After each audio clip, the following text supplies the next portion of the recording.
Hey guys, how you doing? A comment on my previous video brought to my attention a video done by the young Turks last week. It was about India and the panic button to be installed on phones. They also threw around some statistics, so this is my response to it. Let's just get started, shall we? India continues to have a serious issue of sexual assaults and rapes targeted toward women. In fact, violence against women has gotten so out of hand in India that pretty soon mobile phone companies will have to provide a panic button for India's residents. Now, the thing is, it hasn't actually gotten out of hand.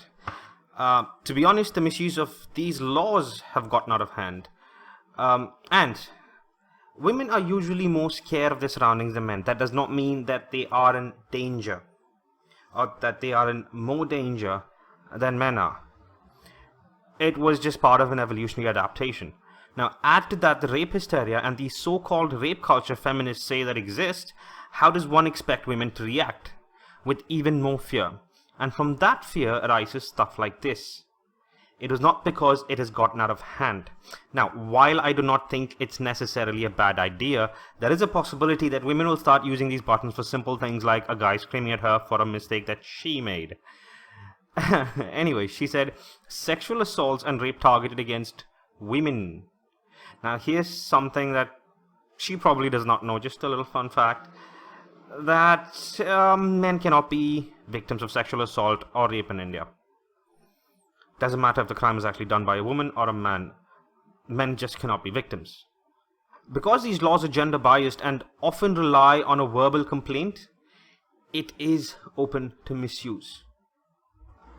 Now, all mobile phones sold in India from January 2017 must have a panic button enabling the user to call for help.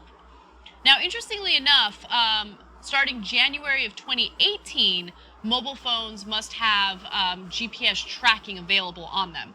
I feel like you should probably have both available by 2017 in order for this plan to be effective. Look at that. She got something right. Yeah, I do agree that both of them have to be actually done by 2017 for the best outcome. But you've got to think about this. This was actually done only to ensure the safety of women. Even though she says it's for the citizens of India, it's just purely for the safety of women.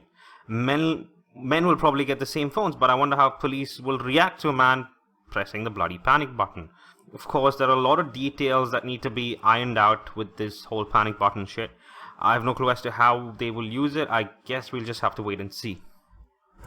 Now, India did report a whopping 337,922 crimes against women in 2014, including more than 36,000 rapes. Now, so 337,922 cases of violence against women, which includes 36,000 rapes. Now let's just look at the data. A whopping 122,877 of those cases were under 498A.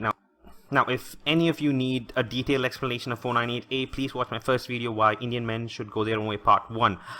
This is a law which had a conviction rate of only 13% in 2014. Make no mistake, 498A is as strong a law as they come.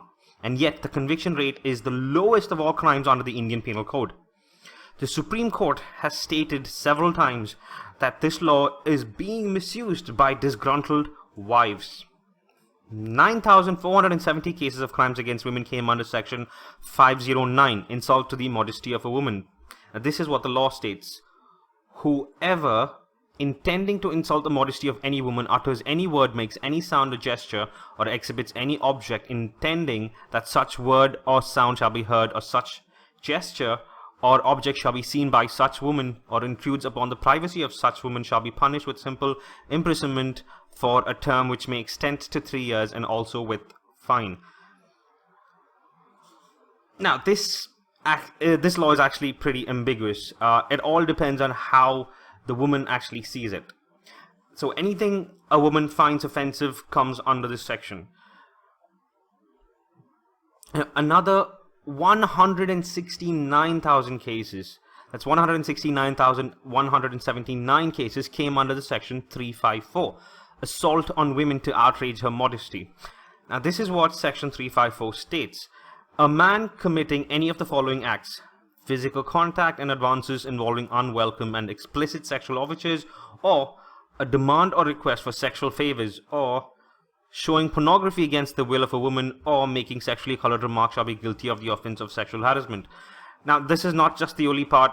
There are a few other parts as well. I'm not going to go with the whole thing. Now, to give you a better idea, the Bombay High Court stated that even if you keep your hand on the shoulder of a woman, it is for the lady to comment on the nature of the touch, whether it was friendly, brotherly, or fatherly, or, it was sexual harassment. That's all you need. A hand on the shoulder. A brush of her hand? Is that perverted? I have no fucking clue. I think a woman will actually make a complaint for that. Now, simply adding up cases under just these three laws, gives us a total number of 214,847 cases. Remember though, these are the cases reported. It does not mean they're true. The vast majority of 498A cases are false. Add this to the fact that women often file a rape case against her father-in-law and brother-in-laws during a bitter divorce along with 498A. Wow, we've got a fucking whopping number of false cases. And these laws are extremely misused by women in this country. Now let's look at the statistics about the number of rapes. To begin with, over 36,000 rapes or cases reported are treated as 36,000 rapes committed. Now that's just wrong. And saying that rape has an extremely broad definition in India is, to be honest, an understatement. This is a study I've used in one of my previous videos, but I'd like to refer to it again. The Hindu conducted a study on cases of rape in the city of Delhi in 2013. They looked at all 583 cases tried in Delhi's district courts. So it's not selective. They looked at all 583 cases from the Delhi's district courts. Now, in 123 of the 583 cases ruled on in 2013, the complainants either could not be found, stopped attending the trial, turned fully hostile, insisted that they had never alleged rape, or admitted in court that they had filed a false complaint. Now, Hindu goes on to say, while it is likely that some of this is on account of the pressure exerted on women to withdraw complaints, in 2 cases the complainants referred to community members intervening in the depositions. That's just 2 cases. In several others, the complainant said that she had filed a false case for money or as a result of a property dispute. Now, this is how rape laws are used in this country sometimes. There was a case last year where a cabbie was accused of rape by a woman. He was arrested, went to trial, and it was found out during the trial that the woman has falsely implicated him because she did not want to pay the cab fare, which was 500 rupees. That's less than fucking $10. She almost ruined the guy's life. I think she actually ruined it, but at least he's living. He wasn't lynched by a fucking mob. Now, continuing with the study, naturally all of these resulted in acquittals. That's 21%. 21% of the cases where women were hostile, greed was false, and so on. Now, women are rarely punished for filing these false cases, and even if they are, it's a fine of around 10,000 rupees, which is less than $200. The worst one I've seen is where a woman was sentenced to prison for 2 years, but I don't know if she's actually spent any time in prison.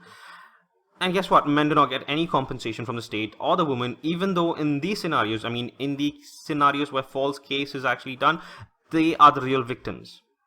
Men are the real victims there, and the woman who files the false complaint is the perpetrator. And guess what? The woman's identity remains hidden even after the case is found to be false. It's some patriarchy we got here, isn't it? Now, these cases are false, but you know what? It adds to the number of cases filed, which are then treated as rape committed by, idiots. Boneheads. Whatever. Reading on.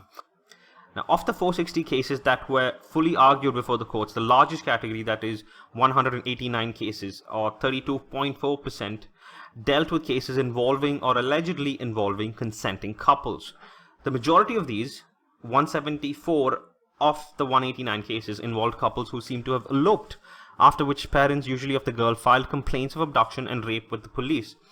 In 2/3 of these cases, the woman complainant deposed consistently before the police, doctors, magistrate, district judge, and under cross-examination that she had eloped and had sexual relations.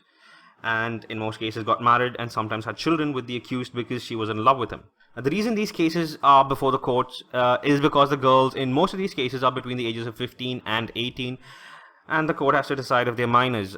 In 10 of these cases, the court agrees that the relationship was consensual and that the couple got married, probably in a temple or something like that, but convicts the boy anyway as the girl was a minor. Now, you've got to understand one part about this law. It does not matter if the boy is also a minor. If two consenting minors have sex, the guy is legally a rapist. So yeah, there you go.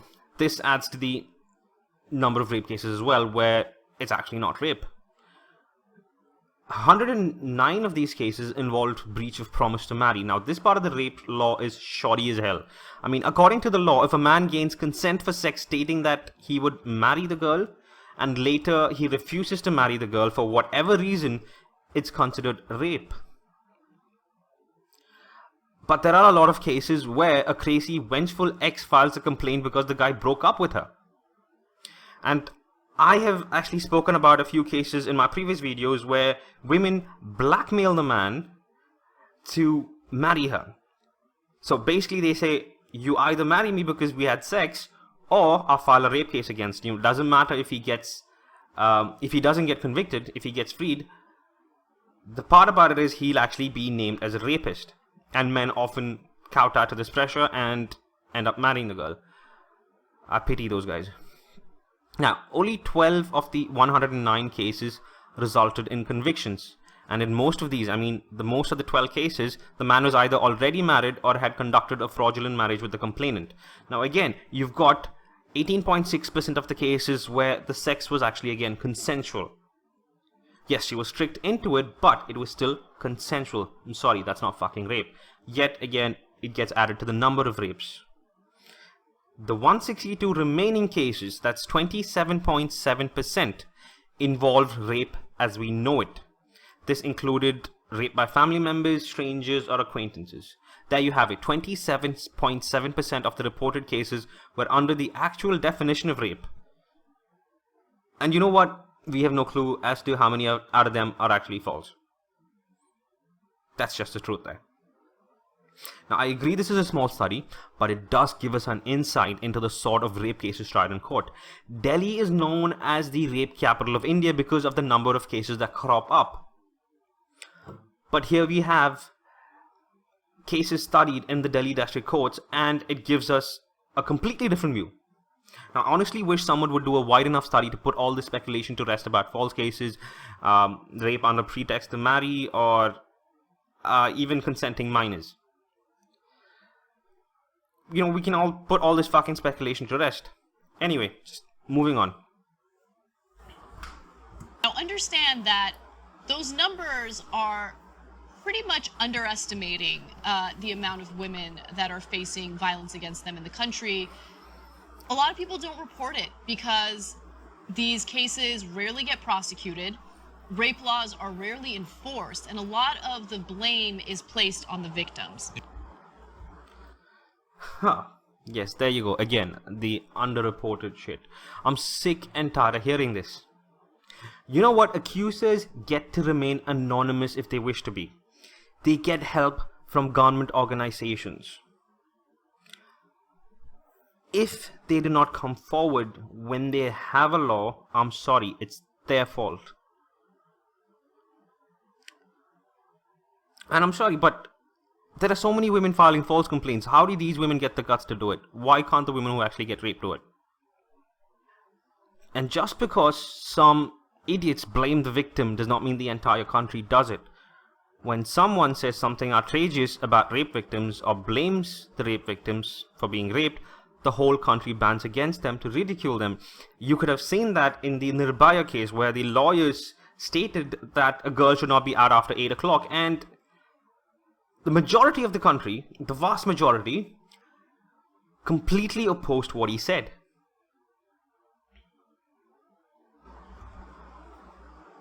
Yeah. Now let me tell you how this panic button would work. Keeping a finger pressed on number 5 or 9 on the new mobile phones would trigger an emergency call, the ministry said. With the smartphones, the emergency call must be triggered when the power button is pressed 3 times in quick succession. So that all makes sense. But the biggest issue that I'm finding with these stories that are coming up in India is that cases of rape just aren't taken seriously, right? So it's one thing to have that panic button, and I like the idea of authorities being alerted right away to come save the woman if she's in a questionable situation. But you also have to make sure that, you know, rape laws are enforced and that the people that are accused of rape get prosecuted. That's not saying that someone accuses someone of rape and they're immediately convicted. I'm saying that they need to at least stand trial. You need to investigate it. Absolutely.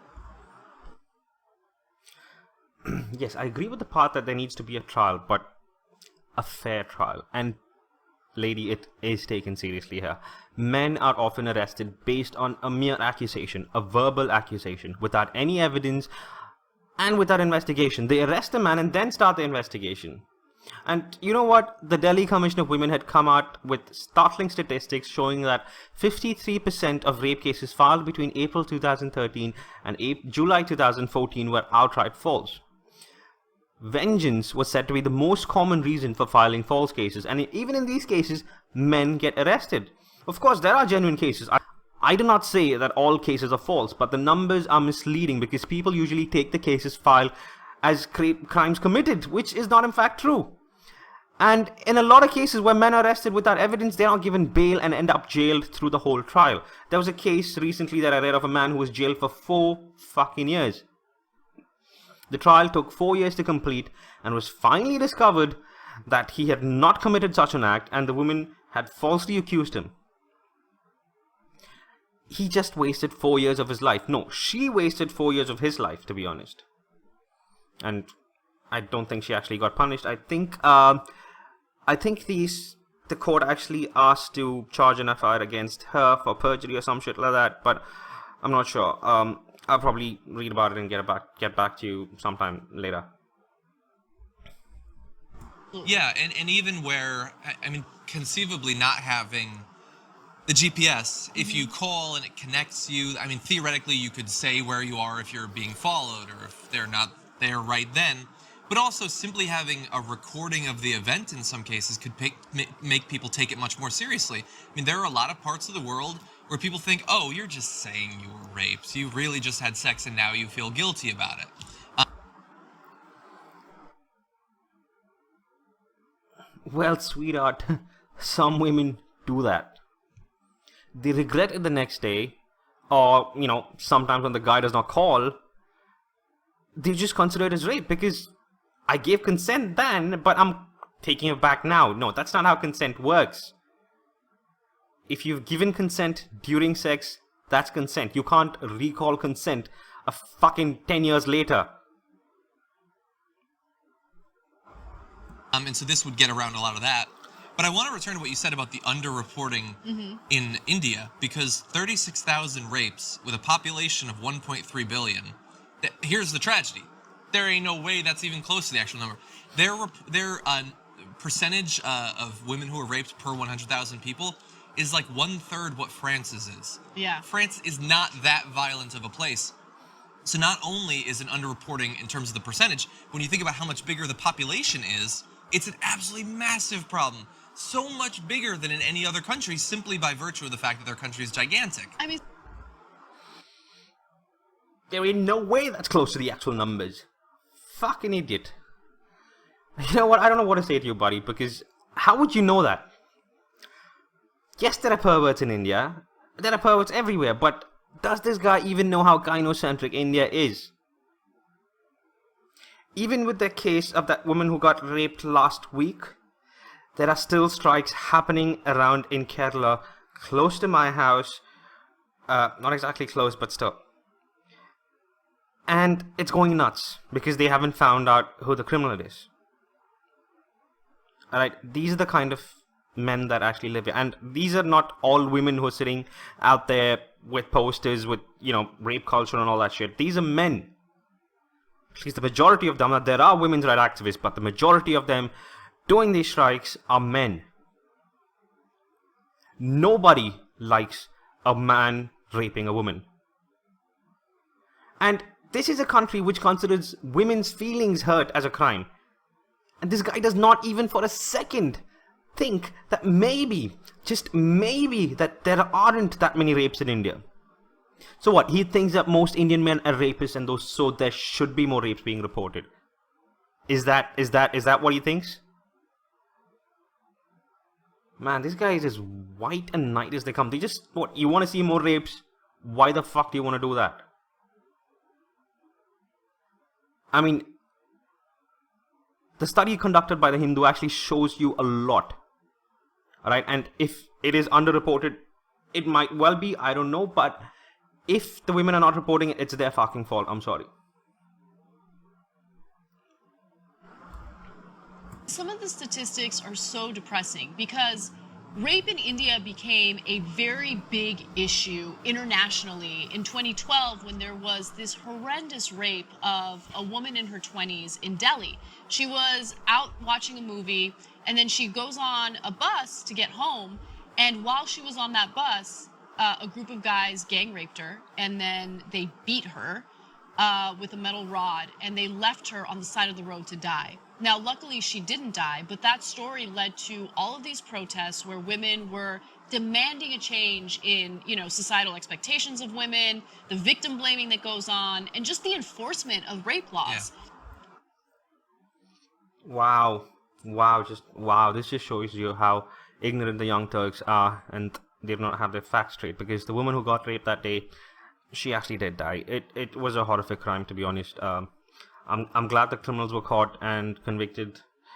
The rape occurred on the 16th of December, and the girl died on the 29th. And guess what? This woman who is actually sitting right in front of you, from the Young Turks, she's the one who did the video in which she stated that the woman who was raped died. I mean, she couldn't remember that. Or at least you could have just looked it up before you did this bloody video. Well, even after all of that happened, incredible statistic, India reported all of these crimes against women in 2014, a 9% increase from the previous year. Remember, this rape that led to all these protests happened in 2012. In 2013, you still have this uptick of violence against women, and in 2014, you see a 9% increase in rapes. And so, or an increase in reporting. In reporting, that's true. That could be good news in a weird way. Yeah, that's true. That's a really good distinction. I'm glad you brought that up. More rapes reported does not mean, or does not translate to more rapes committed, you dumb fucks. Or do these people just assume that women never lie about rape? And in addition to that, what happened in 2013 was rape laws were given a much wider definition.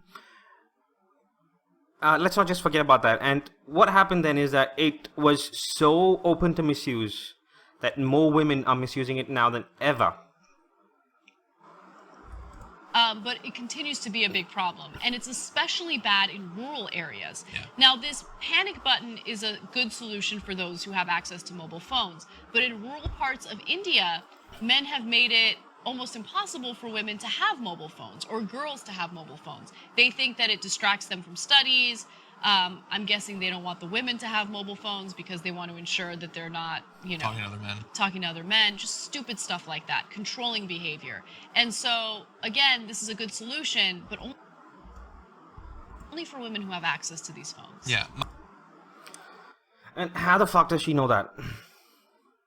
I'm pretty sure she just assumed that that's what's happening because, she thinks with the evil, ever-oppressing patriarchy in mind. You know what? The men in rural areas are extremely protective of their wives, daughters, and sisters. They ensure that they do not get hurt by anyone. And like I've mentioned several times before, I live in a village, and girls here do have mobile phones if their family can afford it. Even if it's not smartphones, they at least get the normal phones where you can just basically make calls and send messages. Okay, and one of my aunts did not have one, so I asked her why. I asked her why don't you want a phone? Isn't it better? I mean, isn't it safer? She said that she don't want one, even though my uncle actually offered to buy her one, she refused, stating that she did not want to deal with technology and the pain of having to learn to use it. Now that was actually her choice, not one forced on her. The same uncle has 2 daughters, and both of them have phones. And the reason he said that they gave them phones is because he wanted them to be safe. And whenever they were returning from class, when they were getting out of school, they had to call him. When they reached home, they had to call him. When they got down from the bus, they had to call him. So basically, keep checking in to make sure that they're safe. That's not controlling behavior. It was just him being protective. My one fear, maybe this is an irrational fear, I hope that it is we look at this and we think, oh, that will help some of the women. There are some people who, their heart is in the right place, they want to help the women, and respond to technology like this by saying, no, it's not on the woman to have special technology that stops her from being raped. It should all be about educating the men to not do it. Right. Which I've always seen as an incredibly self-defeating thing. And it only happens with sexual assault. Look at that. He got something right. It's not about teaching men not to rape. Because most of the men that you're actually teaching not to rape, and the ones who actually listen to it, they probably would have never thought of raping. And the men who do rape, they're not going to listen to you anyway. Like, we have locks on our doors. Yeah. We don't just educate people to not burgle. There are people who are disgusting criminals in India who want to take advantage of women. Mm-hmm. And the women need to be protected. And there's similar problems in America. And so if something like this can help, and we have a version of this on our phones, that's a good thing. It shouldn't be attacked. There are disgusting criminals in India. I will never deny that. But that's pretty much the same for every single country in the world. Now, people have this misconception about India. They think India is a patriarchal nation in which women have absolutely no value whatsoever. Well, what these people think could not be further from the truth. India is extremely gynocentric. You will only know about it if you live here, not if you visit the place. Now, it's a system built around the protection and well-being of women. And when he talks about criminals that harm women, it's all about self-gratification, seeing himself as the one good man who wants to protect and fight for women. It's an ego boost because, you know what, he gains female approval from doing so. He'll get fucked over by a woman someday, for sure. I mean, going by how the fuck he is, I'm pretty sure it'll happen sooner than later. Anyway, let's see what he says then. Yeah? Alright, I'm done with these guys. Hope you guys enjoyed it. Till next time, guys. Cheers.